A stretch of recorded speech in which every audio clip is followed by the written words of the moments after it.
Mi hijo me echó de su casa y dijo: «Solo eres otra boca que alimentar, vieja inútil». No dije ni una palabra.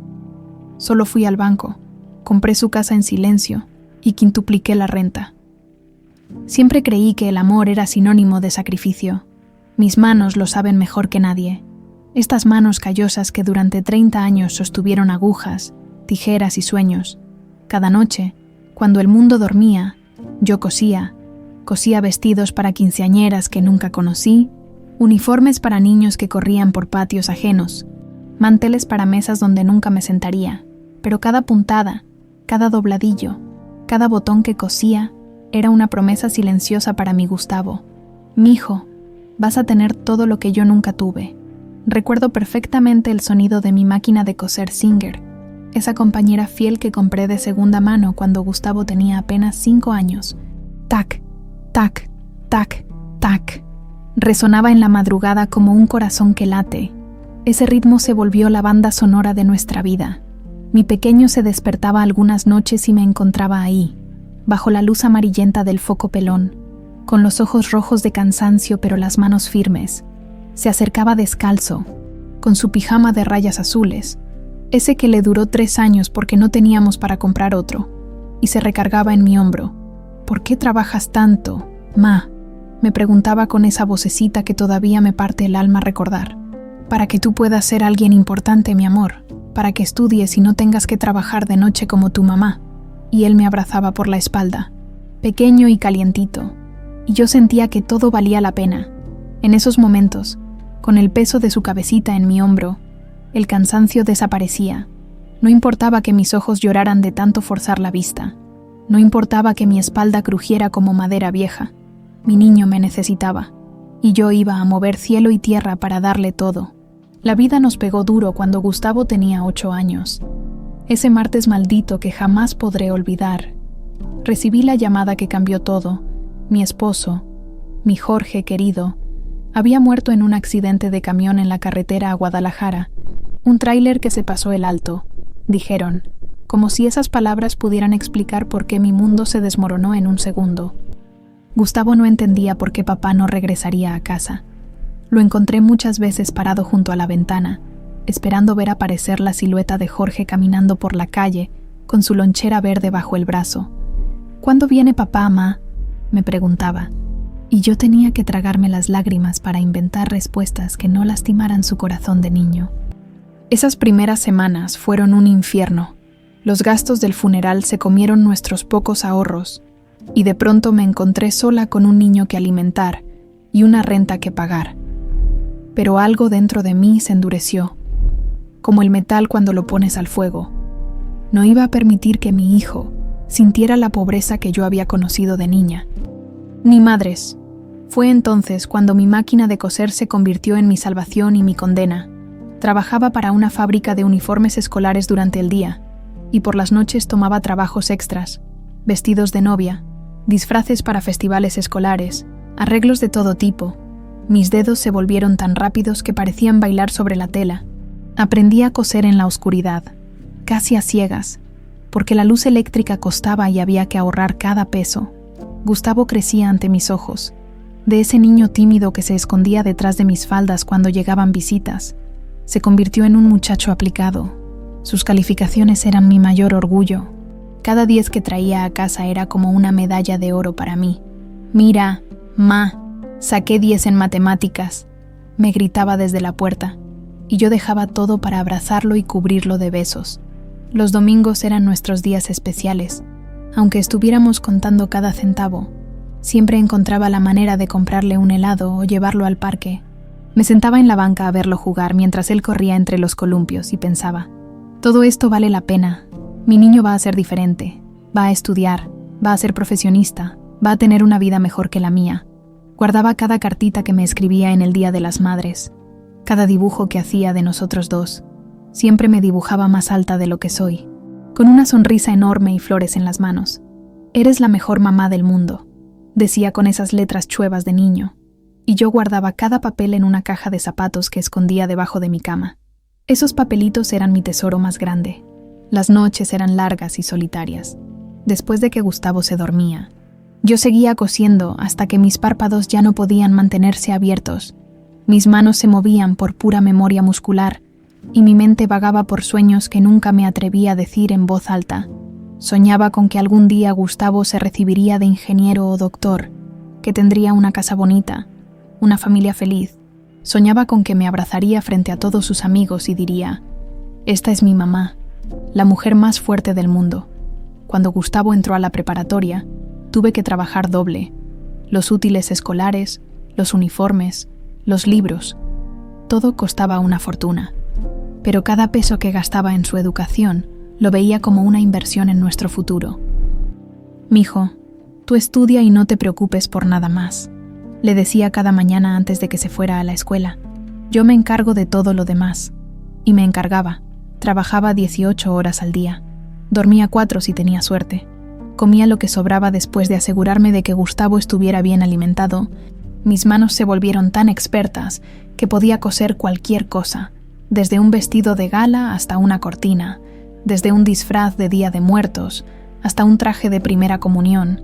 La gente del barrio me admiraba, pero también me compadecía. «Ay, Esperanza, te estás matando trabajando», me decían las vecinas. «Ese muchacho ya está grande, que se ponga a trabajar también». Pero yo siempre defendía a mi hijo. «No, él tiene que estudiar. Esa es su única responsabilidad. Para eso trabajo yo, para que él tenga oportunidades que yo nunca tuve». Los años pasaron volando. Gustavo se graduó de preparatoria con honores. Entró a la universidad a estudiar administración. El día de su graduación de la prepa, lloré como una Magdalena en primera fila. Lo veía ahí, tan guapo con su toga y birrete, y pensaba: «Lo logré. Mi niño va a ser alguien en la vida». Pero algo había cambiado en él. Ya no era ese muchacho cariñoso que me abrazaba cuando llegaba del trabajo. Ahora llegaba tarde. Salía con amigos que nunca me presentó. Y cuando yo intentaba conversar con él sobre su día, me respondía con monosílabos. «Está en su etapa rebelde», me decía a mí misma. «Es normal, ya se le va a pasar». No sabía entonces que estaba criando al hombre que un día me rompería el corazón en 1000 pedazos. Conocí a Juliana un domingo después de misa. Gustavo llegó a casa con esa sonrisa nerviosa que no le había visto desde niño, cuando me traía alguna travesura confesada a medias. «Ma, quiero presentarte a alguien muy especial», me dijo, y mi corazón dio un brinco de emoción. Por fin mi hijo había encontrado el amor. Ella era bonita, eso no se podía negar. Alta, delgada, con el cabello perfectamente arreglado y unas uñas que nunca habían conocido el trabajo duro. Vestía ropa cara. Yo sabía reconocerla después de tantos años cosiendo, y traía un perfume que llenaba toda la casa. «Mucho gusto, señora», me dijo con una sonrisa que no llegaba a sus ojos. «Gustavo me ha hablado mucho de usted», pero yo sentí algo frío en su apretón de manos. Era como tocar una estatua de mármol, bella, pero sin calor humano. Aún así, me dije a mí misma que eran nervios. «Es normal», pensé. Cualquier muchacha se pondría nerviosa conociendo a la suegra. Los primeros meses traté de acercarme a ella. Le preparaba su comida favorita cuando venían a visitarme. Le preguntaba por su trabajo en esa oficina elegante del centro. Le contaba anécdotas divertidas de Gustavo cuando era niño, pero Juliana respondía con cortesía helada, como si estuviera cumpliendo un protocolo social obligatorio. «Ay, qué rica está la comida».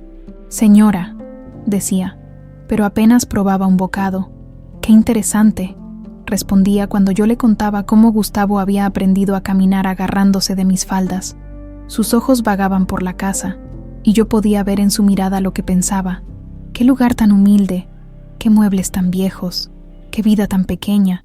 Gustavo, por el contrario, parecía hipnotizado por ella. La miraba como si fuera un ángel bajado del cielo. Cuando ella hablaba, él se quedaba callado, asintiendo a todo lo que decía. Cuando ella criticaba algo, siempre con esa sonrisa falsa, él inmediatamente cambiaba su opinión para coincidir con la de ella. «Ma, Juliana piensa que deberías renovar un poco la casa», me dijo una tarde, como quien no quiere la cosa. «Dice que estos muebles ya están muy pasados de moda». Esos muebles eran los mismos que había comprado con Jorge cuando nos casamos. La mesa de madera donde Gustavo había hecho la tarea durante toda su infancia. El sillón donde lo había cargado cuando tenía fiebre. La vitrina donde guardaba nuestras pocas fotos familiares. Cada rayón, cada marca, cada desperfecto tenía una historia, pero para ella solo eran trastos viejos. «Mijo, estos muebles tienen historia», le dije suavemente. «Aquí creciste tú, aquí vivimos como familia». «Ay, ma, no seas tan sentimental. Juliana tiene razón. Necesitas modernizarte un poco. Modernizarme. Como si mi vida entera fuera algo anticuado que había que descartar». Las visitas se volvieron cada vez más tensas. Juliana llegaba tarde, siempre con alguna excusa perfectamente ensayada. «Ay, disculpe, señora, pero tuvimos una junta de última hora en la oficina». Se sentaba en la orilla del sillón, como si mi casa fuera a contagiarle algo, y revisaba constantemente su teléfono. Cuando yo intentaba conversar, ella respondía con monosílabos y suspiros apenas audibles. «¿Cómo está tu mamá, mi niña?», le preguntaba yo, tratando de ser cariñosa. «Bien», respondía sin levantar la vista del teléfono. «¿Y cómo va el trabajo?». «Bien». «¿Les gustó la comida?». «Sí, está bien». Todo siempre estaba bien con Juliana. Nunca excelente, nunca delicioso, nunca maravilloso. Solo bien, como si mi esfuerzo apenas mereciera una calificación aprobatoria. Cuando Gustavo me anunció que se iban a casar, fingí una alegría que no sentía. «Qué maravilloso, mijo. Me da mucho gusto que hayas encontrado a alguien que te haga feliz». Pero por dentro, una vocecita me susurraba que algo no estaba bien. La boda fue pequeña, elegante, en un salón que costó más de lo que yo ganaba en 6 meses. Juliana había insistido en que fuera íntima y selecta, pero yo sabía que en realidad no quería que mis amigas del barrio estuvieran ahí. Me compré un vestido nuevo, el primero en 5 años, y me arreglé lo mejor que pude, pero me sentí como un pez fuera del agua entre los amigos sofisticados de Juliana. Durante la ceremonia, vi a mi niño convertirse en esposo, y lloré lágrimas amargas disfrazadas de lágrimas de felicidad. No lloraba por verlo casado, lloraba porque sabía que lo estaba perdiendo. Después de la boda, las visitas se espaciaron más. «Es que Juliana tiene mucho trabajo», me explicaba Gustavo por teléfono. «Ya sabes cómo son esas oficinas importantes». O «Es que andamos viendo departamentos. Ma, queremos encontrar algo bonito para empezar nuestra vida juntos». Cuando por fin encontraron el departamento, un lugar moderno y frío como ella, las visitas prácticamente desaparecieron. «Es que está muy lejos». «Ma, es que el tráfico está imposible». «Es que Juliana se cansa mucho en la semana». Siempre había una excusa. Los domingos, que antes eran sagrados para nosotros, se convirtieron en llamadas telefónicas de 5 minutos. «¿Cómo estás, ma?». «Bien, mijo. ¿Y ustedes?». «Bien, bien. Oye, te hablo luego». «Sí, es que vamos a salir con los amigos de Juliana». Los amigos de Juliana, como si yo fuera demasiado simple para entender de qué hablaban, demasiado pobre para estar en su círculo social, demasiado vieja para interesarles. Mi salud comenzó a deteriorarse. Años de trabajar 18 horas diarias habían cobrado su precio. Mi espalda estaba encorvada, mis manos artríticas, mi vista ya no era la misma. Las escaleras de mi casa se volvieron montañas. Los trabajos de costura se hicieron más difíciles, pero no me quejaba. Nunca me había quejado. Una tarde, mientras intentaba coser un vestido de quinceañera y mis dedos ya no obedecían como antes, tomé una decisión que cambiaría todo. Vendería mi casita y me iría a vivir con Gustavo y Juliana. Después de todo, yo había sacrificado toda mi juventud por él. Era justo que ahora él me cuidara a mí. «Mijo», le dije por teléfono, con el corazón latiéndome fuerte. «He estado pensando, tal vez sea hora de que viva con ustedes. Ya estoy muy sola aquí, y la casa se me está haciendo muy grande». Hubo un silencio largo del otro lado de la línea. Demasiado largo. «Ma, déjame hablarlo con Juliana». «Sí, es que, bueno, tú sabes que el departamento no es muy grande. No necesito mucho espacio, mijo. Solo un rinconcito donde poner mi máquina de coser y mis cosas». «Sí, ma, pero déjame platicarlo con ella. Ahorita está muy estresada con el trabajo». Juliana siempre estaba estresada con el trabajo cuando se trataba de mí, pero finalmente aceptaron. «Claro, ma, esta es tu casa también», me dijo Gustavo, aunque su voz sonaba forzada. «Nada más organízanos para hacer espacio». Vendí mi casita. esa donde había criado a mi hijo, donde había llorado por Jorge, donde había cosido miles de sueños, por una cantidad ridícula, pero no importaba. Iba a tener una familia otra vez, iba a ser cuidada como había cuidado. No sabía que estaba comprando mi propia humillación con el dinero de mis recuerdos, el día que llegué a vivir con ellos. Cargando mis 2 maletas desgastadas y mi máquina de coser envuelta en una manta, sentí que comenzaba una nueva etapa de mi vida. Por fin voy a descansar, pensé mientras subía las escaleras hacia el departamento que ahora sería mi hogar.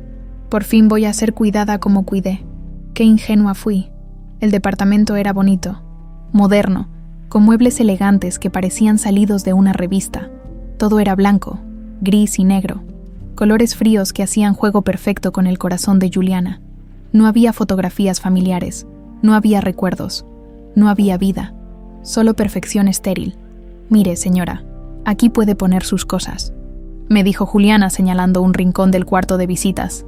Tratamos de hacer espacio, pero ya ve que no tenemos mucho lugar. El espacio que me habían asignado era 1 metro cuadrado junto a la ventana, donde apenas cabía mi máquina de coser y una silla. Mis maletas tuvieron que quedar debajo de la cama plegable que habían comprado para mí. Cuando abrí la primera maleta y saqué mis pocas pertenencias, fotografías de Jorge, la caja con las cartas de Gustavo Niño, mis santos de la cabecera, vi cómo Juliana arrugaba la nariz discretamente. «Ay, qué lindas fotos», dijo con esa sonrisa falsa que ya conocía bien, «pero mejor las guardamos en algún lugar seguro. No, para que no se vayan a dañar con el polvo». Mis recuerdos, según ella, eran polvo. Los primeros días traté de adaptarme. Me levantaba temprano para hacer el desayuno, limpiaba la casa mientras ellos trabajaban, preparaba la comida con cariño. Pensé que si me esforzaba lo suficiente, si demostraba lo útil que podía ser, encontraría mi lugar en esa casa fría. Pero cada gesto de amor se convertía en motivo de molestia si hacía chilaquiles, los favoritos de Gustavo desde niño. Juliana comentaba: «Ay, qué pesado para el desayuno. Nosotros estamos acostumbrados a cosas más ligeras». Si limpiaba los muebles, ella los volvía a limpiar después, como si mis manos viejas los hubieran contaminado. Si preparaba comida casera con sazón, suspiraba y decía: «Está muy condimentado. Mi estómago ya no está para comidas tan grasosas».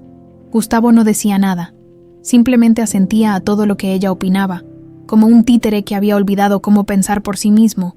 Las cenas se volvieron ejercicios de tortura silenciosa. Nos sentábamos los 3 en esa mesa de cristal que reflejaba nuestras caras como fantasmas, y comíamos en un silencio que me aplastaba el alma. Yo intentaba conversar. ¿Cómo les fue en el trabajo? ¿Qué planes tienen para el fin de semana? ¿Se acuerdan cuando Gustavo...? Pero mis preguntas se estrellaban contra el muro de indiferencia que habían construido a mi alrededor. Gustavo respondía con monosílabos, Juliana revisaba su celular, y yo me iba quedando más pequeña en esa silla que nunca logré sentir como mía. Las noches eran peores. Acostada en esa cama plegable que crujía cada vez que me movía, escuchaba las risas que venían de su recámara, veían películas juntos, platicaban en voz baja, hacían planes en los que yo no existía. Cuando yo tosía o me levantaba al baño, todo se quedaba en silencio, como si mi presencia fuera una molestia que había que tolerar. Una mañana me levanté más temprano de lo usual y encontré a Juliana en la cocina, hablando por teléfono con alguien. «No sabes el martirio que estoy viviendo», susurraba. «La señora está aquí todo el día, siempre queriendo ayudar, siempre metiéndose en todo. No tenemos ni un momento de privacidad. Gustavo dice que es temporal, pero ya van 3 semanas y esto no se puede seguir así». Me quedé paralizada detrás de la puerta, con el corazón golpeándome el pecho como un tambor. Esa mujer que había fingido amarme por años, por fin mostraba su verdadero rostro. Yo era el martirio, la molestia, el problema temporal que había que soportar. Regresé a mi rincón sin hacer ruido y lloré en silencio, mordiéndome el puño para no hacer ruido. 30 años de sacrificios habían terminado en esto, ser una carga para el hijo que había criado con tanto amor. El desayuno de esa mañana fue especialmente tenso. Juliana me evitaba la mirada, y yo fingía no haber escuchado nada. Gustavo, ajeno a todo como siempre, desayunó leyendo el periódico sin dirigirnos la palabra. Los días siguientes fueron empeorando. Juliana dejó de fingir cortesía. Si yo estaba viendo televisión en la sala, Ella llegaba y cambiaba el canal sin preguntar. Si yo usaba el baño, tocaba la puerta impaciente después de 5 minutos. Si yo preparaba café, ella se hacía otro más fuerte, porque el mío sabía raro. Gustavo se volvió cada vez más distante. Ya no me preguntaba cómo había dormido. Ya no me platicaba de su trabajo. Ya no me daba esos besos en la frente que tanto había extrañado. Era como si hubiera puesto un muro invisible entre nosotros, y yo no sabía cómo traspasarlo. Y entonces llegó ese almuerzo, ese maldito almuerzo que partió mi vida en dos. Era un sábado. Yo había preparado mole con pollo, el platillo favorito de Gustavo cuando era niño. Había madrugado para tostar los chiles, moler las especias, dejar que todo se cociera a fuego lento como me había enseñado mi madre. El aroma llenaba toda la casa, y por un momento pensé que tal vez eso nos acercaría, que tal vez recordaría los domingos de su infancia cuando me ayudaba en la cocina. Nos sentamos a la mesa como siempre, Gustavo en la cabecera, Juliana a su derecha, yo a su izquierda. Serví los platos con cuidado, esperando ver una sonrisa en el rostro de mi hijo, pero él apenas probó un bocado y arrugó la cara. «Está muy salado», dijo sin mirarme. «¿Salado? Pero si lo hice como siempre, mijo». «Pues está salado», repitió con una frialdad que no reconocí. Juliana ni siquiera había probado el mole. Movía la comida de un lado a otro del plato, como si fuera algo desagradable que tenía que soportar. El silencio se hizo denso, pesado, amenazante. Y entonces pasó. Gustavo dejó caer los cubiertos sobre el plato con un ruido seco que resonó como un disparo. Me miró fijamente con unos ojos que ya no eran los de mi niño, y dijo las palabras que me destrozaron para siempre. «Eres solo otra boca que alimentar, vieja inútil». El mundo se detuvo. El aire se volvió plomo en mis pulmones. Las palabras flotaron en el aire como cuchillos, cortando cada hilo que nos había unido durante 35 años. Juliana bajó la mirada hacia su plato, fingiendo que no había escuchado nada, pero yo vi esa sonrisa apenas dibujada en sus labios, esa satisfacción silenciosa de quien por fin había logrado lo que quería. No dije nada, no pude. Las palabras se me atoraron en la garganta como piedras. Me levanté de la mesa temblando, dejé mi plato sin tocar y caminé hacia mi rincón como una sonámbula. Esa noche, mientras ellos veían televisión y reían como si nada hubiera pasado, empaqué mis 2 maletas con las pocas pertenencias que cabían. Doblé mi ropa cuidadosamente, guardé mis fotografías, acomodé mi máquina de coser en su funda. Cuando todo estuvo listo, me quedé un momento viendo ese departamento, que nunca fue mi hogar. En la mesa aún estaban los platos del almuerzo. Nadie se había molestado en levantarlos. Salí sin despedirme, cargando mis maletas hacia la noche fría. El viento me golpeaba la cara como bofetadas, pero el dolor físico no era nada comparado con el agujero que tenía en el pecho. Mi propio hijo me había expulsado de su vida con 4 palabras crueles. El niño que había cargado en brazos, que había alimentado con mi propia sangre, que había criado con cada gota de amor que tenía en el cuerpo. Me había llamado vieja inútil. Caminé por las calles vacías sin rumbo, arrastrando mis maletas como si arrastrara los pedazos rotos de mi corazón. La pensión olía a moho y a sueños rotos. Doña Carmen, la dueña, me miró con lástima cuando llegué esa noche cargando mis maletas, con los ojos hinchados de tanto llorar. «Ay, mijita, ¿qué le pasó?», me preguntó, pero yo no tenía fuerzas para explicarle que mi propio hijo me había botado como si fuera basura. «Solo necesito un cuarto», le dije con la voz quebrada. «Algo barato, no tengo mucho dinero». Me dio el cuarto 7, al final del pasillo, una habitación diminuta con una cama que chirriaría cada vez que me moviera, un ropero que no cerraba bien, y una ventana que daba al patio trasero donde colgaban ropa ajena. Las paredes estaban manchadas de humedad, y el piso de linóleo tenía huellas de todas las vidas que habían pasado por ahí antes que yo. Cuando cerré la puerta y me quedé sola en ese espacio que cabía en mi antigua cocina, me desplomé sobre la cama y lloré como no había llorado desde que murió Jorge. Lloré por mi casa vendida, por mi máquina de coser arrumbada en un rincón, por los años perdidos, por el hijo que se había convertido en un extraño cruel. Las primeras noches no pude dormir. Cada ruido me sobresaltaba, los pasos en el pasillo, las conversaciones de los otros huéspedes que se filtraban por las paredes delgadas. el llanto de un bebé en el cuarto de al lado, pero el ruido más fuerte era el silencio de mi teléfono. Gustavo no había llamado, no había mandado mensaje, no había preguntado si estaba bien o si tenía dónde dormir. Al tercer día me armé de valor y le mandé un mensaje.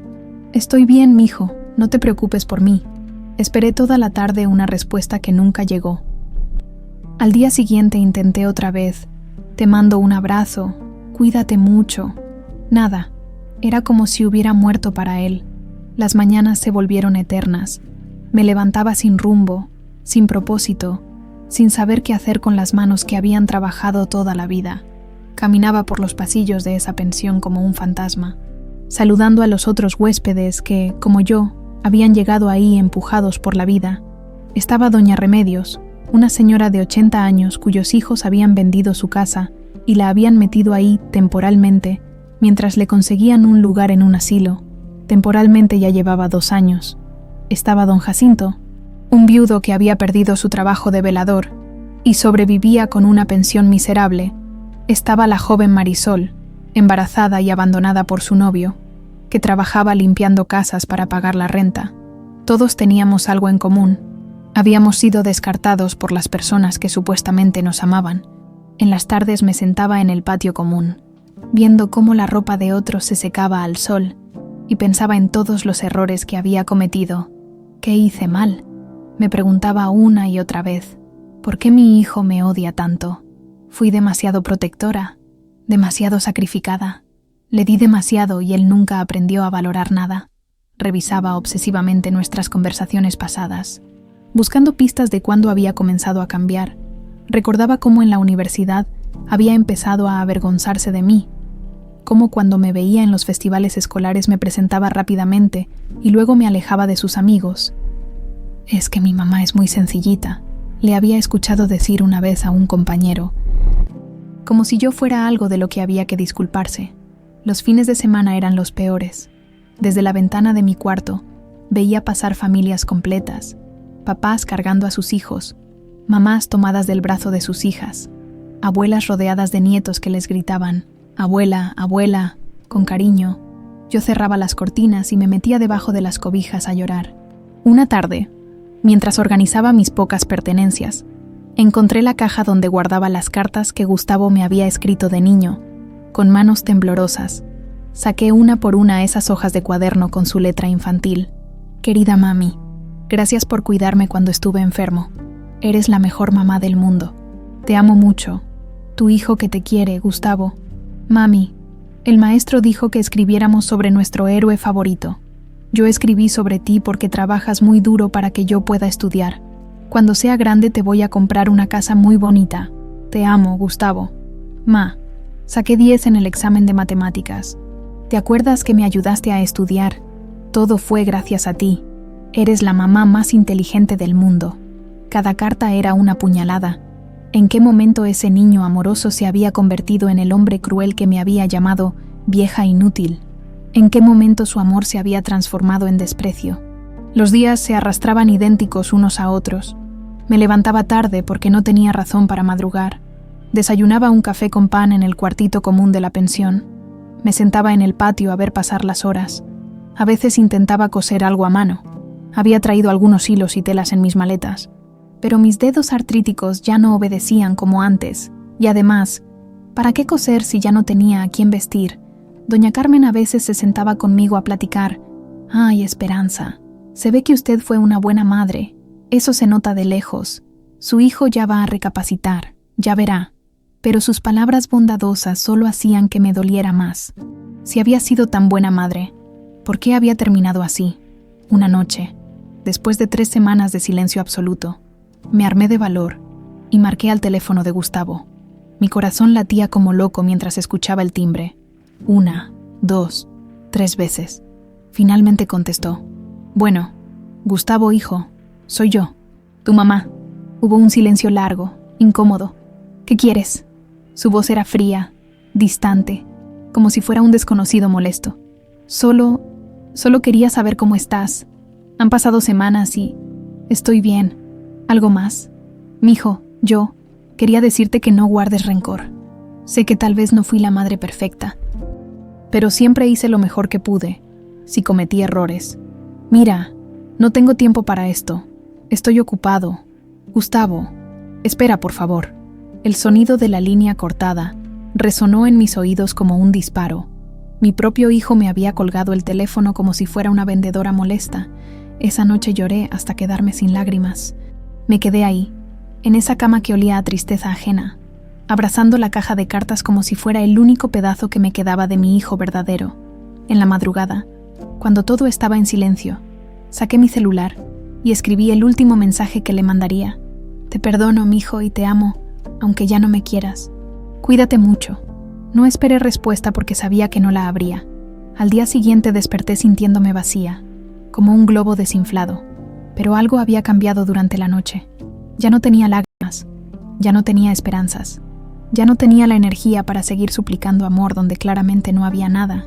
Me levanté, me bañé, me vestí con cuidado y salí a caminar por el barrio. Por primera vez en semanas. No pensé en Gustavo. Por primera vez en mi vida adulta. Pensé en mí. Fue entonces cuando el destino decidió darme una última sorpresa que cambiaría todo para siempre. Fue mientras revisaba por enésima vez mis pertenencias que la encontré. Estaba escondida entre las páginas de mi Biblia vieja, esa que Jorge me había regalado cuando nos casamos, como si hubiera estado esperando el momento perfecto para revelarse. Un sobre amarillento con mi nombre escrito en la letra familiar de mi esposo, para mi Esperanza querida. Mis manos temblaron al reconocer esa caligrafía que había visto en miles de recados de amor durante nuestros años de matrimonio. ¿Cómo era posible que después de tantos años, Jorge aún pudiera sorprenderme desde el más allá, con el corazón latiéndome fuerte? Abrí el sobre cuidadosamente. Adentro había una carta doblada y varios documentos que no entendí de inmediato. La carta estaba fechada apenas 2 meses antes del accidente, como si Jorge hubiera presentido que su tiempo se acortaba. Mi querida Esperanza, comenzaba. Si estás leyendo esto es porque ya no estoy contigo, y espero que Gustavo ya sea un hombre hecho y derecho. Perdóname por no haberte contado esto en vida, pero quería que fuera una sorpresa para cuando más lo necesitaras. Tuve que parar de leer porque las lágrimas nublaron mi vista. La voz de Jorge resonaba en cada palabra, como si estuviera sentado junto a mí en esa cama de pensión, tomándome de la mano como hacía cuando tenía miedo. ¿Te acuerdas de mi compadre Esteban, el que trabajaba en la constructora? Poco antes de morir me contó que su empresa iba a crecer mucho, que estaban comprando terrenos por toda la ciudad. Con los ahorros que habíamos guardado para el futuro de Gustavo, compré unas acciones sin decirte nada.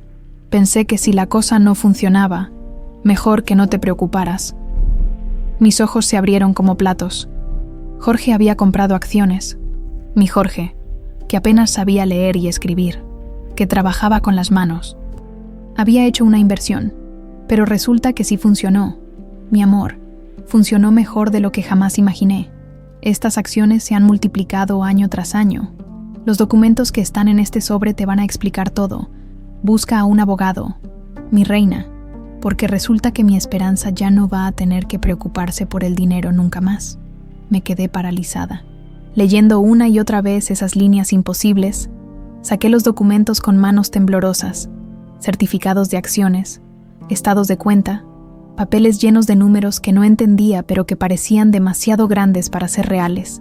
Sé que vas a querer usar todo esto para Gustavo, continuaba la carta, porque así eres tú, mi amor, siempre pensando primero en nuestro hijo, pero por una vez en tu vida, Esperanza, piensa en ti, cómprate esa casa bonita que siempre soñaste. Viaja a esos lugares de los que hablábamos. Date la vida que te mereces. Y si Gustavo resulta ser un buen hijo, compártelo con él. Pero si no, bueno, tú sabrás qué hacer. Era como si Jorge hubiera visto el futuro, como si hubiera sabido que algún día yo iba a necesitar exactamente esto. Una oportunidad de empezar de nuevo, de ser algo más que solo la mamá de Gustavo. Te amo, mi Esperanza. Fuiste la mejor esposa, la mejor madre, la mejor mujer que un hombre pudo desear. Ahora es tu momento de brillar, tu Jorge que te ama para siempre. Me quedé ahí sentada, en esa cama chirriante de la pensión, sosteniendo la carta y llorando de una manera completamente diferente. No eran lágrimas de dolor, sino de asombro, de gratitud, de una emoción tan grande que no cabía en mi pecho. Jorge, mi Jorge querido. Me había dado un regalo desde la tumba, no solo dinero, aunque eso era increíble, sino algo mucho más valioso, la posibilidad de descubrir quién era yo sin sacrificarme por otros. Al día siguiente, temblando de nervios, fui a buscar al licenciado Ramírez, el abogado que mi compadre Chuy me había recomendado. Su oficina era elegante, con libros enormes y un escritorio que costaba más que todo lo que yo había ganado en un año.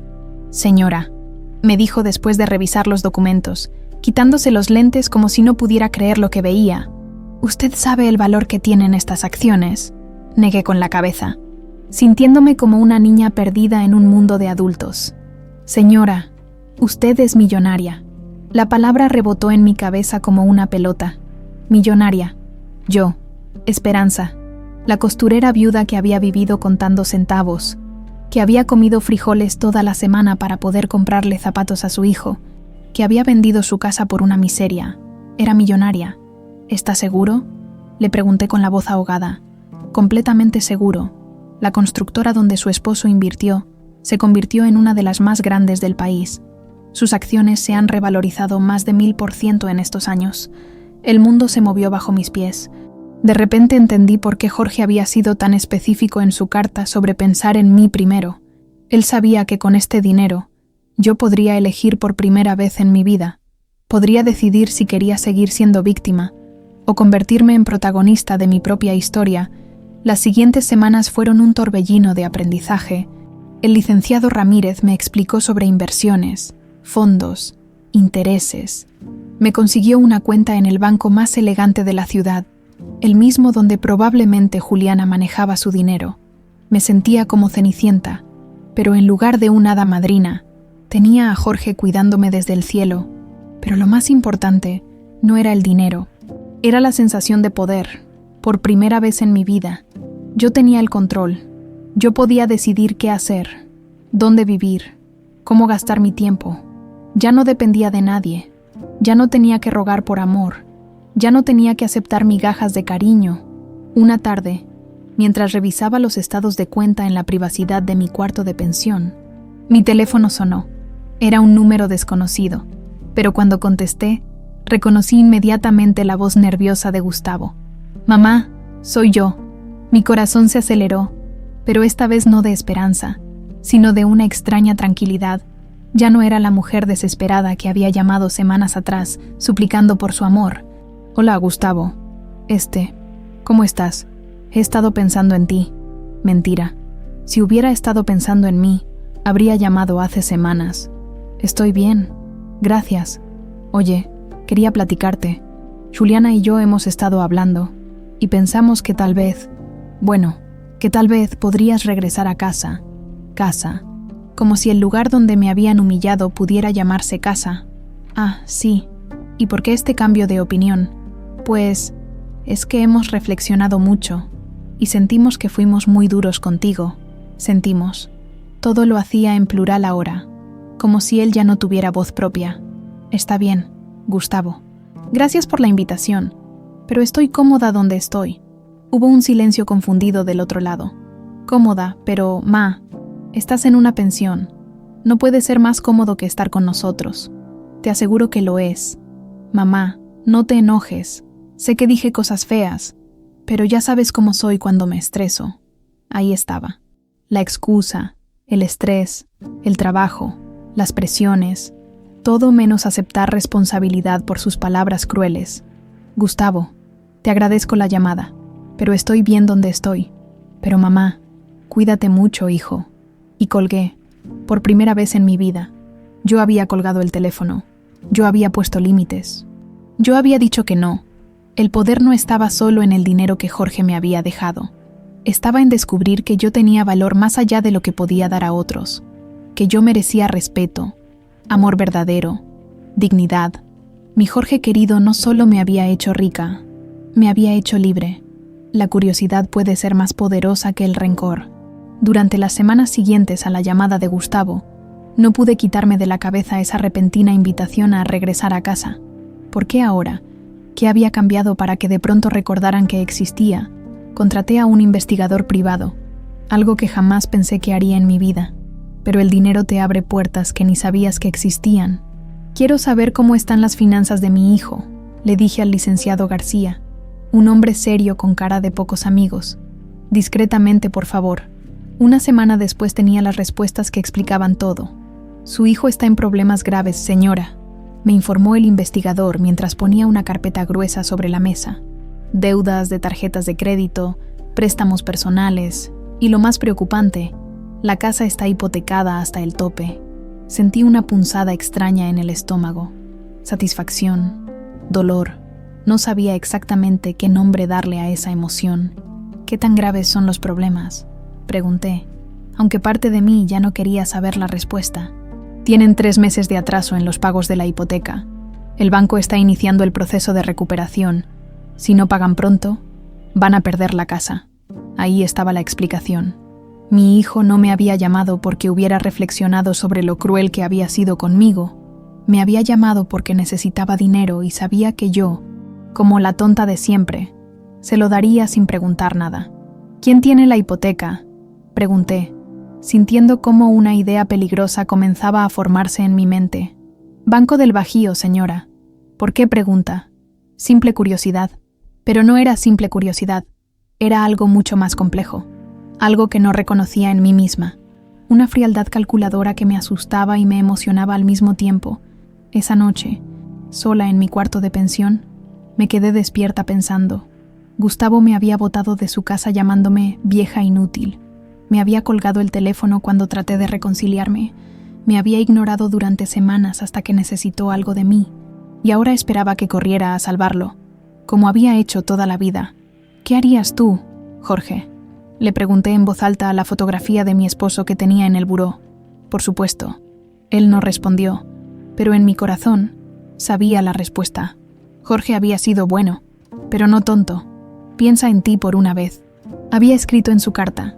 Al día siguiente me presenté en el Banco del Bajío vestida con mi mejor ropa, que ahora podía permitirme comprar en tiendas elegantes. Buenos días, le dije al gerente. Me interesa comprar una propiedad que está en proceso de recuperación hipotecaria. El proceso fue sorprendentemente simple cuando tienes el dinero para respaldarlo. En 2 semanas, yo era la nueva dueña del departamento donde mi hijo me había humillado, el mismo lugar donde me habían llamado más boca que alimentar. Ahora me pertenecía legalmente. La notificación les llegó un martes por la mañana.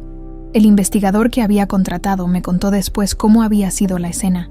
Gustavo abriendo el sobre con despreocupación, pensando que era otro papel burocrático más, hasta que leyó que el inmueble tenía un nuevo propietario y que debía ponerse en contacto para renegociar su situación. ¿Quién compró la casa?, había preguntado Juliana con voz histérica. No dice el nombre, solo viene una dirección de un despacho de abogados, había respondido Gustavo, con la voz temblando. Durante los días siguientes, los vi correr desesperadamente de oficina en oficina, tratando de averiguar quién era el misterioso comprador de su casa. Gustavo me llamó varias veces, pero yo no contesté. Ya había aprendido el poder del silencio. Una semana después, recibieron la segunda notificación. El alquiler mensual se quintuplicaba, con efecto inmediato. Si querían seguir viviendo ahí, tendrían que pagar 5 veces más de lo que pagaban antes. La tercera llamada de Gustavo sí la contesté. Mamá, gracias a Dios que contestas. Estamos en un problema terrible. Alguien compró nuestra casa y nos está subiendo la renta de una manera absurda. No sé qué vamos a hacer. Su voz sonaba desesperada, quebrada. Era el mismo tono que yo había usado cuando le rogué que me perdonara. Ah, sí, qué mala suerte. Hijo, mala suerte. Mamá, nos van a echar a la calle. Necesitamos ayuda. ¿Tú no conoces a alguien que nos pueda prestar dinero? Qué irónico. El hombre que me había llamado otra boca que alimentar, ahora me pedía que alimentara su desesperación. Ay, mijo, ¿yo qué voy a conocer? Soy solo una vieja inútil. ¿Recuerdas? Hubo un silencio largo del otro lado. Podía escuchar su respiración agitada. Mamá, lo que dije ese día. ¿Qué dijiste ese día, Gustavo? Refréscame la memoria. Yo estaba muy estresado. Juliana también estaba pasando por un momento difícil en el trabajo y ahí estaba otra vez. Las excusas. El estrés de Juliana era más importante que el corazón roto de su madre. Entiendo, hijo. El estrés nos hace decir cosas terribles a las personas que más amamos. ¿verdad? Sí, exacto, mamá. Perdóname. Fue horrible lo que te dije. Pero ahora necesito tu ayuda. Somos familia. Familia. Qué palabra tan conveniente cuando necesitaba algo. Por supuesto que somos familia, Gustavo. Por eso mismo no puedo permitir que sigas cometiendo los mismos errores. ¿Qué quieres decir? Que aprendas a valorar lo que tienes antes de perderlo, como yo aprendí a valorarme después de que me botaste como basura. Mamá, por favor, cuídate mucho, hijo, y aprende a administrar mejor tu dinero. Colgué el teléfono y por primera vez en meses, sonreí. No era una sonrisa de alegría, era una sonrisa fría, calculada, que no reconocía como mía. Gustavo me había enseñado a ser cruel, y yo había resultado ser una excelente estudiante. Durante las siguientes semanas, a través del investigador, supe cómo su vida se desmoronaba. Vendieron el carro, empeñaron las joyas, pidieron dinero prestado a amigos que gradualmente dejaron de contestar sus llamadas. Juliana comenzó a llegar tarde del trabajo, a veces con aliento alcohólico, discutiendo constantemente con Gustavo sobre la situación económica. «Es culpa tuya», le gritaba, según me reportaba el investigador que había puesto micrófonos en el edificio. «Nunca debiste sacar a tu madre de aquí. Ella nos habría ayudado. Ahora no tenemos a nadie. Ahora resulta que querías a mi mamá», respondía Gustavo con amargura. «Tú fuiste la que me convenció de que era una carga». Las peleas se intensificaron. Los gritos se escuchaban en todo el edificio. Los vecinos comenzaron a quejarse. Y yo, desde mi nueva casa, sí, me había comprado una casita preciosa con jardín. Leía los reportes como si fueran capítulos de una telenovela en la que por fin yo era la protagonista. Sabía que lo que estaba haciendo era cruel. Sabía que me estaba convirtiendo en alguien que Jorge no habría reconocido. Pero también sabía que después de una vida entera de dar todo sin recibir nada, por fin tenía el poder de elegir. Y elegí que Gustavo aprendiera lo que se siente ser descartado por la persona que más amas. La justicia, descubrí, puede tener sabor amargo, incluso cuando la sirves tú misma. La venganza puede consumirte o transformarte. Después de semanas viendo cómo la vida de Gustavo se desmoronaba, desperté una mañana sintiéndome vacía. Había probado el sabor de la justicia, pero se había vuelto amargo en mi boca. ¿Esto es lo que quería?, me pregunté viendo mi reflejo en el espejo de mi nueva casa. ¿Convertirme en alguien tan cruel como él? Fue entonces cuando decidí que si iba a usar mi poder, sería para construir algo hermoso, no solo para destruir. El departamento de Gustavo estaba vacío. Después de 3 meses sin poder pagar la nueva renta, finalmente se habían rendido y se habían mudado a un lugar más pequeño y barato.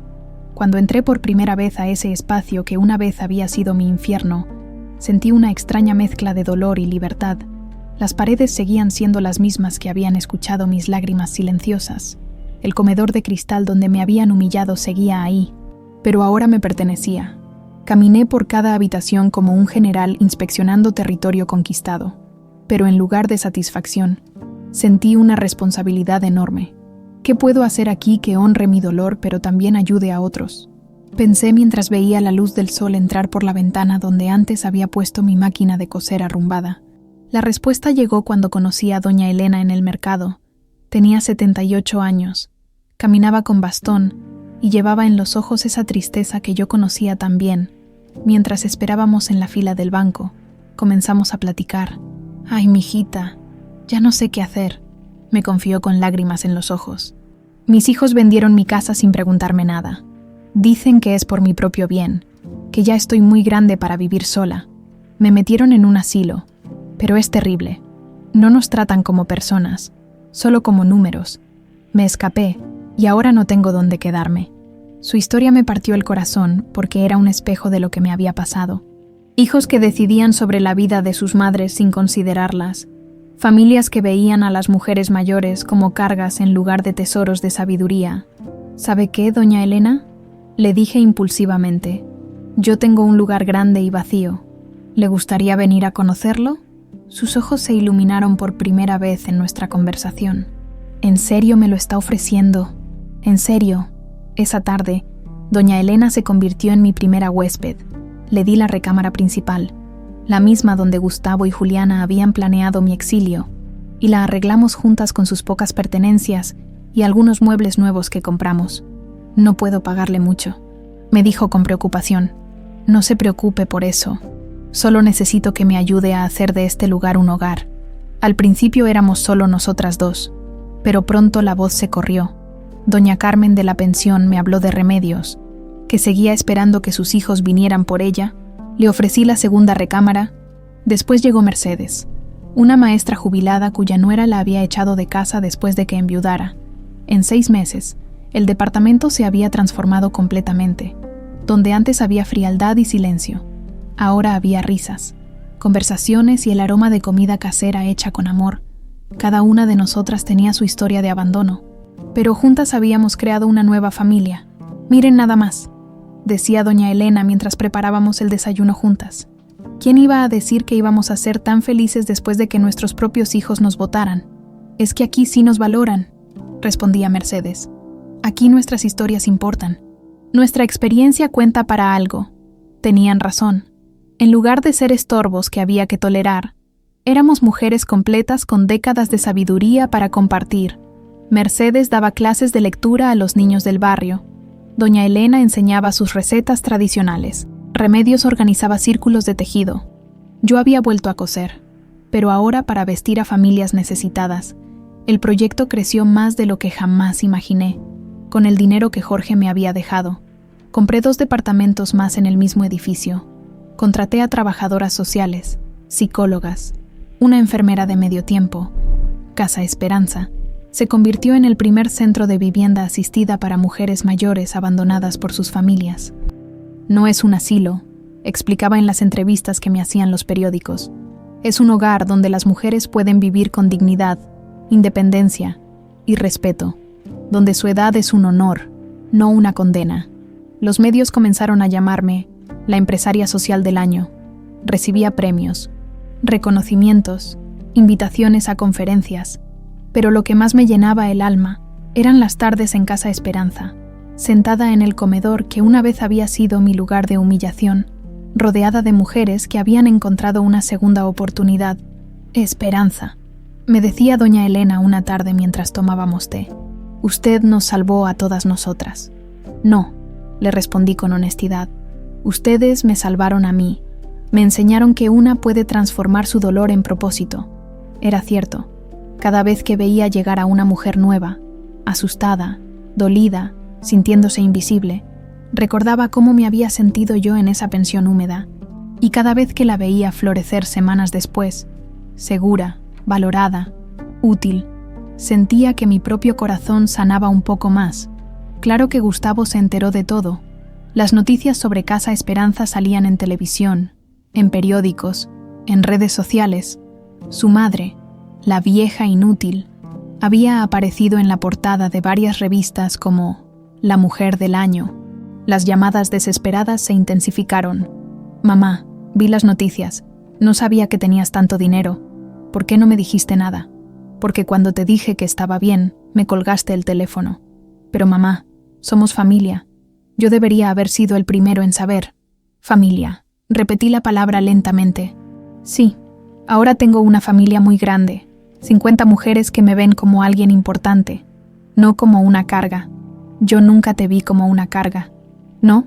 Entonces, ¿cómo llamarías a alguien que es otra boca que alimentar? El silencio del otro lado me confirmó que finalmente entendía lo que había perdido. Mamá, por favor, déjame ir a visitarte.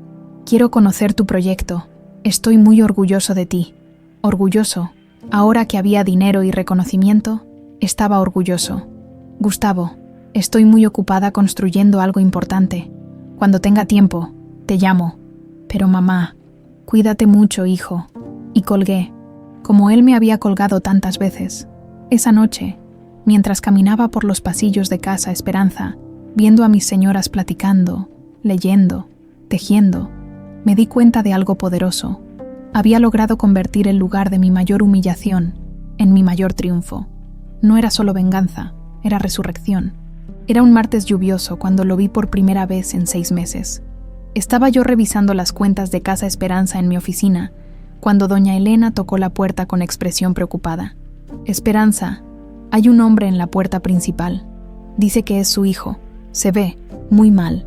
Mi corazón se aceleró, pero no de la alegría que habría sentido antes.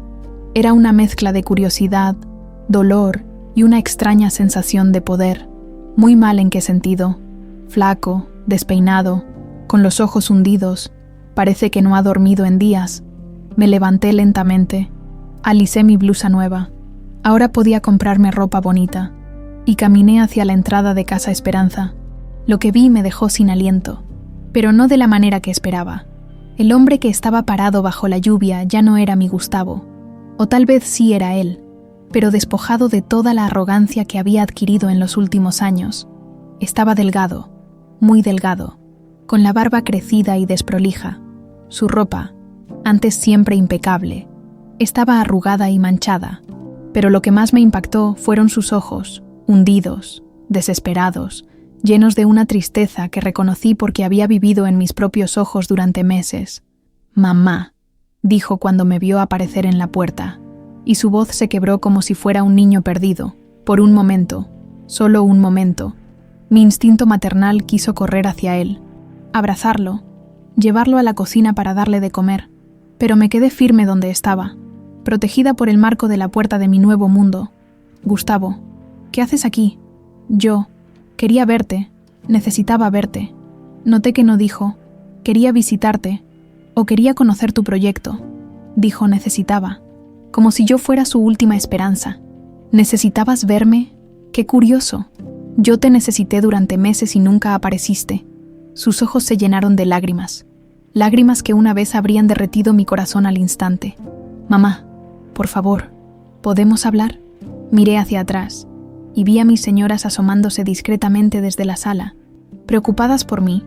Eran mi familia ahora, las que me habían visto llorar, las que me habían ayudado a sanar. Su presencia me dio fuerza. «Podemos hablar aquí. ¿Qué quieres decirme?» «Es que no puedo hablar aquí, en la puerta. La gente nos está viendo». Ahí estaba otra vez. La imagen, el qué dirán, la apariencia, incluso en su desesperación, seguía siendo el mismo hombre vanidoso. «Gustavo, esta es mi casa. Si quieres hablar conmigo, es aquí o en ningún lado». Se quedó callado un momento, temblando bajo la lluvia. Finalmente, como si todas sus fuerzas lo abandonaran, se desplomó. Literalmente se cayó de rodillas sobre el pavimento mojado, sin importarle que la gente pasara y lo viera. «Perdóname, mamá», sollozó como un niño. «Perdóname, por favor. Fui un monstruo contigo. Fui el peor hijo del mundo». Las lágrimas se mezclaban con la lluvia en su rostro. Tenía las manos juntas, como si estuviera rezando, y me miraba desde abajo con una desesperación que me dolió más de lo que esperaba. «Me quedé sin casa, mamá. Juliana me dejó. Dice que soy un fracasado, que arruiné todo. Perdí el trabajo porque no podía concentrarme. Estoy viviendo en un cuarto de azotea que huele a humedad, comiendo una vez al día. No tengo a nadie más. No tengo a nadie más».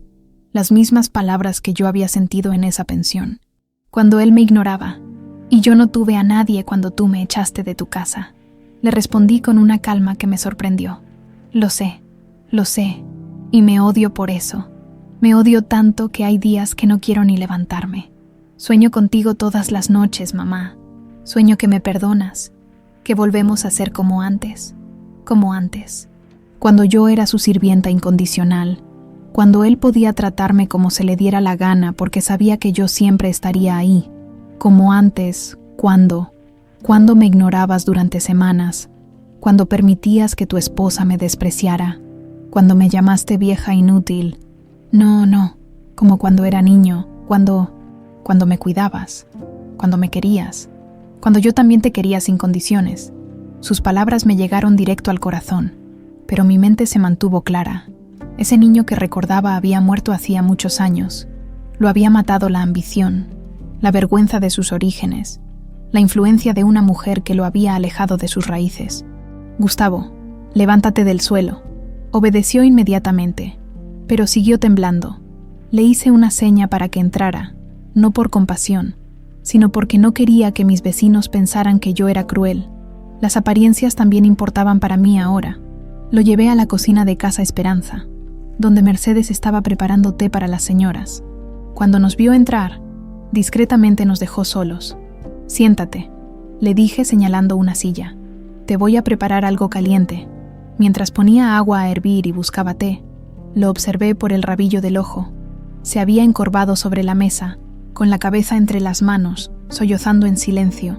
Se veía tan perdido, tan roto, que por un momento volví a ver al niño que consolaba cuando tenía pesadillas. Pero también recordé a la mujer que había sido humillada en esa misma cocina, en la mesa que ya no existía porque yo la había mandado tirar. «Aquí tienes», le dije poniéndole la taza de té enfrente. «Gracias». «Mamá, gracias por no echarme. Bebe el té, te va a hacer bien». Nos quedamos en silencio mientras él bebía. Yo me senté frente a él, estudiando las nuevas líneas de cansancio en su rostro, las ojeras profundas, las manos temblorosas. La vida lo había golpeado tan duro como a mí, pero había una diferencia crucial. Él se había buscado su propia destrucción. «¿Juliana realmente te dejó?», le pregunté finalmente. Hace 3 meses, cuando perdí el trabajo y no pude mantener el nivel de vida que ella quería, me dijo que era un loser, que había sido un error casarse conmigo. Se fue con un compañero de su oficina que tiene más dinero. Irónico. La mujer que me había despreciado por pobre había abandonado a mi hijo por la misma razón. ¿Y qué planeas hacer ahora? No sé, mamá. Estoy perdido. Pensé que podía manejarlo todo solo, que no te necesitaba, pero me equivoqué. Me equivoqué en todo. Sus lágrimas caían sobre la mesa como gotas de lluvia, y aunque una parte de mí quería consolarlo como había hecho 1000 veces antes, una parte más fuerte sabía que esto era necesario. Tenía que tocar fondo para poder renacer. «Gustavo», le dije con voz suave pero firme, «no puedo regresar el tiempo, no puedo borrar lo que me hiciste, pero tampoco puedo verte destruido así. ¿Qué quieres decir? Que voy a ayudarte, pero no como antes. No voy a rescatarte. Voy a acompañarte mientras te rescatas a ti mismo». Por primera vez en esa conversación, vi un destello de esperanza en sus ojos. «¿En serio? En serio, pero va a ser bajo mis condiciones, no las tuyas. Mis condiciones son simples», le dije a Gustavo mientras terminaba su segunda taza de té. «Primero, vas a ir a terapia psicológica. No puedes reconstruir tu vida si no entiendes por qué la destruiste». Sus ojos se abrieron con sorpresa. Claramente esperaba que le ofreciera dinero, un lugar donde quedarse, una solución rápida como había hecho toda la vida. «Terapia, pero mamá, yo no estoy loco». «No dije que estuvieras loco. Dije que necesitas ayuda para entender cómo llegaste hasta aquí. Yo también fui a terapia después de que me echaste de tu casa». Era verdad. Durante los primeros meses en Casa Esperanza, había contratado a la psicóloga del centro, la doctora Morales, para sesiones privadas. Necesitaba entender por qué había permitido que me trataran así. ¿Por qué había confundido amor con sacrificio durante tanto tiempo? Segunda condición. Continué. «Vas a buscar trabajo. Cualquier trabajo honesto. No importa si no es lo que estudiaste o si paga poco. Necesitas aprender el valor del dinero otra vez». Gustavo asintió lentamente, aunque pude ver resistencia en sus ojos. Durante años había creído que ciertos trabajos estaban debajo de él. Tercera condición. Y esta era la más importante para mí. «No te voy a dar dinero directamente. Puedo ayudarte con gastos específicos. La renta del cuarto, comida básica, ropa necesaria, pero todo será a través de la trabajadora social de Casa Esperanza. Nada de efectivo en tus manos». «Pero mamá, confía en mí». «Gustavo», lo interrumpí con firmeza. «La confianza se gana, no se exige, y tú perdiste la mía hace mucho tiempo». Su rostro se descompuso, pero asintió. La desesperación lo había vuelto dócil de una manera que nunca había sido conmigo. Cuarta y última condición. Si aceptas mi ayuda, vas a venir aquí una vez por semana para hacer trabajo comunitario. Vas a ayudar con el mantenimiento de Casa Esperanza. Vas a escuchar las historias de estas señoras. Vas a aprender lo que significa servir sin esperar nada a cambio. ¿Trabajo comunitario? Como castigo. No como castigo, sino como educación.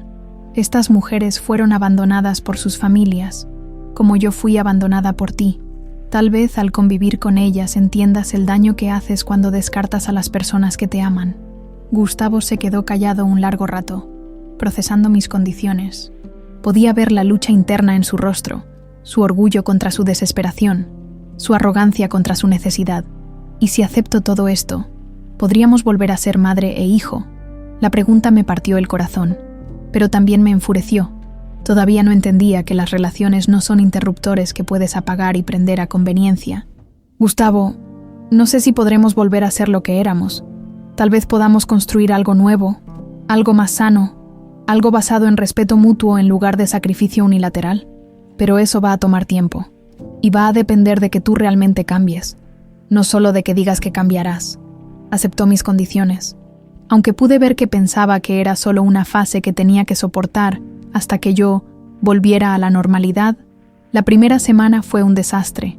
Gustavo llegó tarde a su cita con la psicóloga porque se le había olvidado. No fue a las entrevistas de trabajo que le había conseguido Mercedes, quien tenía contactos en varias empresas, y cuando vino a casa Esperanza para el trabajo comunitario, se la pasó suspirando y mirando el reloj como si fuera una tortura. «Tu hijo no está listo para cambiar», me dijo la doctora Morales después de su segunda sesión. «Está aquí por necesidad, no por convicción. Estos procesos solo funcionan cuando la persona realmente quiere transformarse». Tenía razón, pero yo no me iba a dar por vencida tan fácil. Si había aprendido algo en mis 60 años de vida, era la paciencia. Mientras tanto, había comenzado a vivir en mi nueva casa, después de meses en Casa Esperanza. Me había comprado una casita preciosa en una colonia tranquila, con un jardín donde podía sembrar flores y verduras. Era la primera vez en mi vida que tenía un espacio completamente mío, decorado según mis gustos, sin tener que considerar las opiniones de nadie más. La casa tenía una sala luminosa donde puse mi máquina de coser junto a la ventana, una cocina moderna donde preparaba solo lo que a mí me gustaba, y una recámara con una cama king size que era solo mía. En el jardín había plantado rosas, como las que tenía Jorge en nuestra primera casa, y un pequeño huerto donde crecían tomates y chiles. Los domingos se habían vuelto mis días favoritos. Despertaba sin prisa, preparaba un desayuno abundante solo para mí, leía en el jardín, escuchaba música que había descubierto en internet. A veces venían mis señoras de Casa Esperanza a visitarme, y hacíamos comidas comunitarias llenas de risas y conversaciones profundas. «¿Sabes qué, Esperanza?», me dijo doña Elena un domingo mientras regábamos las plantas juntas. «Nunca te había visto tan relajada como ahora». Tenía razón, por primera vez en décadas. No estaba preocupada por complacer a nadie, por sacrificarme por otros, por ser la madre perfecta o la mujer abnegada. Simplemente era yo, descubriendo quién era Esperanza cuando no tenía que ser nadie más. Fue en esa época de autodescubrimiento cuando Gustavo comenzó a cambiar realmente. La cuarta semana llegó temprano a Casa Esperanza, sin quejarse. La quinta semana consiguió trabajo como ayudante en una ferretería, muy lejos de su título universitario, pero trabajo honesto al fin. «Mamá», me dijo después de un mes de terapia, «la doctora Morales me está ayudando a entender cosas que nunca había visto, sobre cómo te traté, sobre por qué me avergonzaba de ti, sobre cómo Juliana me manipuló en contra tuya». Era la primera vez que mencionaba a Juliana sin echarle toda la culpa a ella. «Me alegra escuchar eso, hijo. ¿Puedo preguntarte algo? Cuando vivías con nosotros, ¿realmente eras feliz o solo fingías?». La pregunta me tomó por sorpresa por su honestidad. Era miserable, Gustavo, pero estaba tan acostumbrada a fingir felicidad para no incomodar a otros, que ya ni yo sabía cuándo era real y cuándo era actuación. Me duele mucho saber eso. A mí también me dolió vivirlo. Poco a poco, nuestras conversaciones se volvieron más profundas, más honestas. Gustavo empezó a contarme sobre su miedo a no ser suficiente, sobre cómo había confundido el dinero y el estatus con el valor personal. Yo le hablé sobre mis años de soledad, sobre cómo había perdido mi identidad en el proceso de ser la mamá perfecta. No era fácil. Algunos días yo sentía resentimiento, y otros días él se frustraba con lo lento del proceso, pero había algo diferente esta vez. Estábamos construyendo una relación nueva, basada en la verdad en lugar de la comodidad. Una tarde, mientras él ayudaba a reparar una ventana en Casa Esperanza, doña Remedios se acercó a mí. «Su hijo está cambiando», me dijo observándolo trabajar. «Al principio llegaba aquí como si fuera una obligación molesta. Ahora viene y nos pregunta cómo estamos, escucha nuestras historias, hasta nos hace reír». Tenía razón. Gustavo había empezado a conectar genuinamente con las señoras. especialmente después de que doña Mercedes le contó cómo su propia nuera la había echado de casa, es que las historias son muy parecidas, me confió una tarde. Todas ustedes fueron tratadas como si no valieran nada por las personas que más amaban, como yo te traté a ti. El proceso era lento, doloroso a veces, pero real, y por primera vez en años, comencé a ver destellos del niño amoroso que había criado. Un año después de aquel día lluvioso cuando Gustavo apareció destrozado en la puerta de Casa Esperanza, me desperté en mi cama king size sintiendo algo que no había experimentado en décadas. Paz completa. Eran las 7 de la mañana de un domingo, y por primera vez en mi vida adulta, no tenía que levantarme a hacer el desayuno para nadie más que para mí. Me quedé acostada unos minutos más, escuchando el canto de los pájaros en mi jardín y el sonido lejano de las campanas de la iglesia. Mi casa olía a las gardenias que había plantado junto a la ventana de mi recámara, y la luz dorada del amanecer entraba suavemente por las cortinas que yo misma había cosido en colores que a mí me gustaban. Me levanté sin prisa, me puse mi bata favorita, una de seda azul que me había comprado simplemente porque me hacía sentir elegante, y caminé descalza hacia la cocina. Preparé café en mi cafetera nueva, no el instantáneo que había tomado por años para ahorrar dinero, y saqué los ingredientes para hacer hotcakes con chispas de chocolate, porque ahora podía desayunar lo que se me antojara, mientras desayunaba en mi terraza, viendo las rosas que habían florecido espectacularmente. Escuché el sonido familiar de alguien abriendo la puerta del jardín.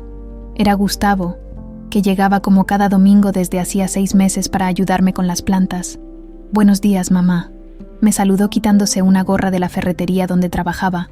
Se veía diferente, más delgado pero más fuerte, con la piel bronceada por el trabajo al aire libre y una tranquilidad en los ojos que no había visto desde que era niño. «Buenos días, mijo. ¿Ya desayunaste?»